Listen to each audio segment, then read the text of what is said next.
பிஸ்மில்லாஹிர்ரஹ்மானிர்ரஹீம். இறைவன் நம்மள் உடம்பை எப்படி படைத்திருக்கின்றான்? உள்ளே டாக்டர், நரம்பு டாக்டர் இருக்கார், சதை டாக்டர் இருக்கார், கண்ணு டாக்டர் இருக்கார், மூக்கு டாக்டர் இருக்கார், மூளை டாக்டர் இருக்கார். இதை விட என்னென்ன டாக்டர்கள் இருக்க வேண்டுமோ அத்தனை டாக்டர்களும் இருக்கிறார்கள். ஒரே கூடையின் கீழ் இருக்கிறார். மூக்குக்கு டாக்டர் சொல்கிறார், மூச்சு பயிற்சி எடுங்கள். பல்லு டாக்டர் சொல்கிறார், ஒரு நாளைக்கு 2 ட்ரிப்பு படுப்போம் போகும்போது பல்லை விளக்கி முகத்தை கழுவிட்டு படுங்கள். கண் டாக்டர் சொல்கிறார்கள், கண்ணுக்கு எக்ஸசைஸ் கொடுங்கள். காது டாக்டர் சொல்கிறார், காதை சுத்தமாக வைத்து கொள்ளுங்கள். தோல் டாக்டர் சொல்கிறார், டெய்லி குளித்து கொள்ளுங்கள். வெயிற்காலங்கள் 2 நேரம் குளித்துங்கள்.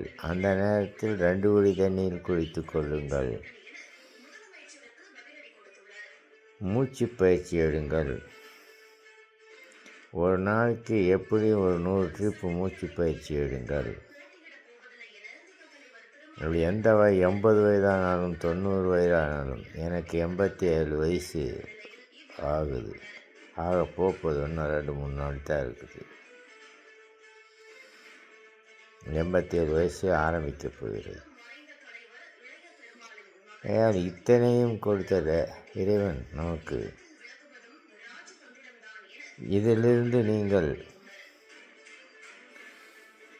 தெரியவில்லை என்றால், நாம் எப்படி குர்ஆனை அர்த்தத்துடன் படிக்கிறோமோ அது மாதிரி டாக்டரிடம் கேட்டு தெரிந்து கொள்ள வேண்டும். டாக்டரெல்லாம் பணம் கொடுத்து படிக்கிறார்கள். அவர்கள் படிப்பதற்கு 1 கோடி ரூபாய்க்கு தற்சமயம் தேவைப்படுகிறது.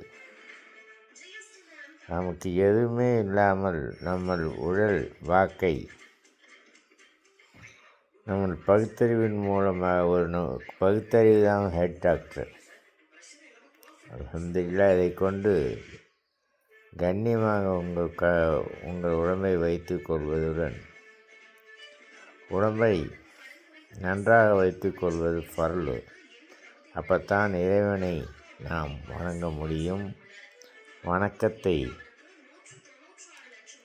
பண்ணி நாம் சொர்க்கத்துக்கு போகக்கூடியவர்களாகவும் மன ஆரோக்கியமாகவும் இருக்கும்.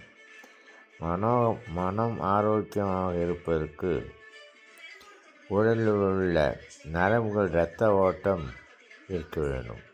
அதுக்கு மூச்சு பயிற்சி, எக்ஸசைஸும் உட்கார்ந்தும் படுத்தும் பண்ணலாம். வயதானவர்கள், இளைஞர்கள் நின்று பண்ணலாம், உட்கார்ந்து பண்ணலாம். அல்ஹம்துலில்லாஹ்.